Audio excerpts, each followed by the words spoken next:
HUF यानी कि Hindu undivided family में।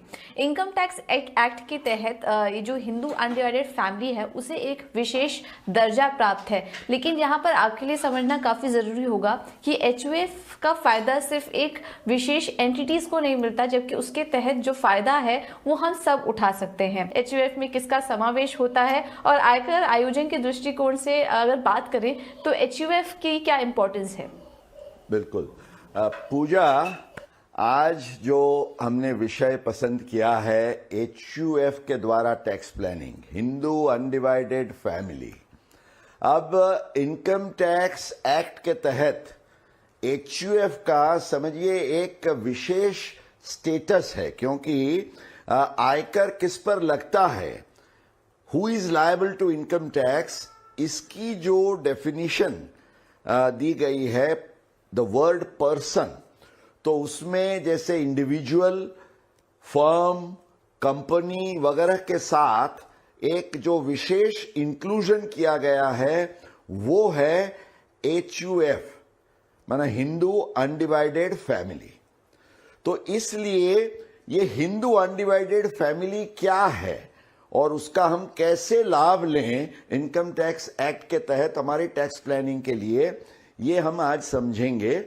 तो सबसे पहले ये जो हिंदू अनडिवाइडेड फैमिली है, हमें ये समझना जरूरी है कि ये हमारा जो पर्सनल हिंदू लॉ होता है हिंदूज के लिए, इसके आधार से ये गवर्न होता है। और हिंदू लॉ के तहत हिंदू की व्याख्या में केवल हिंदू नहीं, माना हिंदू धर्म का पालन करने वाला नहीं, लेकिन जैन और सिख ये दोनों भी हिंदू गिने जाते हैं कानून के दायरे में। तो HUF में हिंदू, जैन और सिख तीनों का समावेश होता है। और हिंदू अनडिवाइडेड फैमिली का कंसेप्ट, ये जरूरी नहीं है कि आप एक जॉइंट फैमिली के अंदर एक घर के एक रूफ के नीचे रहते हैं तभी आपका HUF हो सकता है।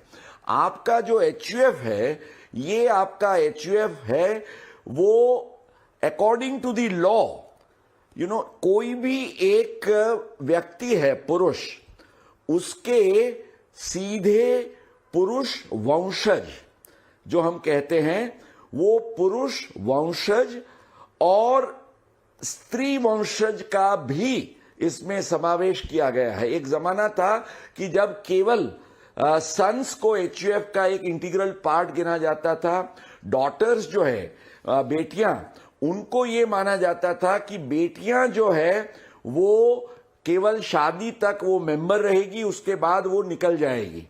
पर 2005 में जो कानूनी संशोधन हुआ और सुप्रीम कोर्ट के जो प्रोनाउंसमेंट्स के बाद जो लॉ सेटल हुआ, उसके आधार से अब HUF में पुरुष और स्त्री वंशज दोनों का समावेश होता है।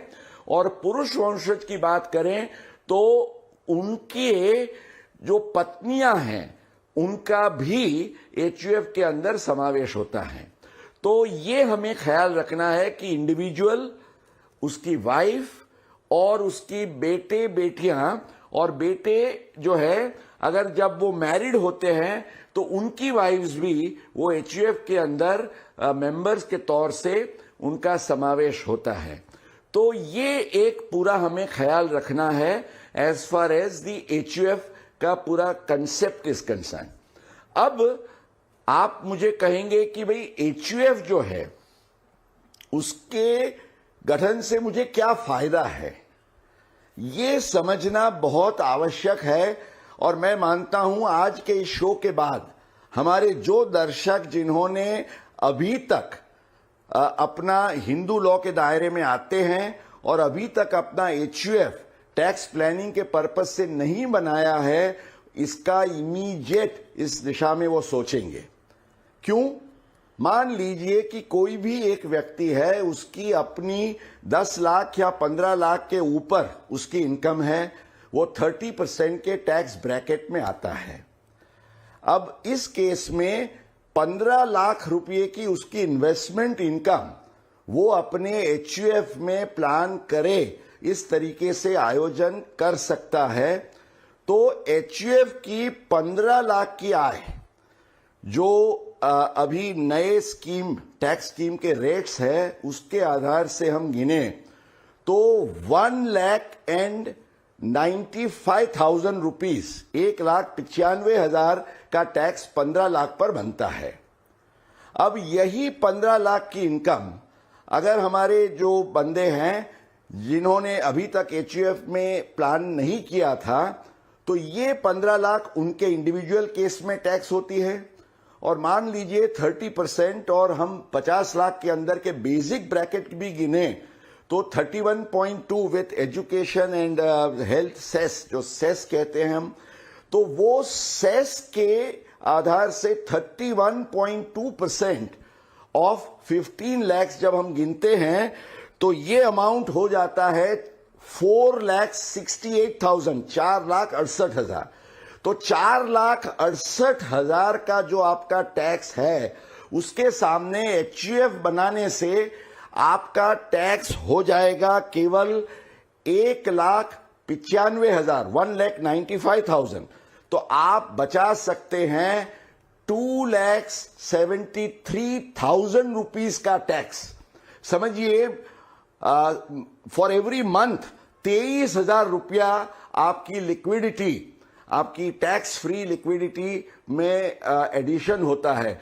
तो पूजा, इसको हम कैसे गंवाएं ये फायदे को?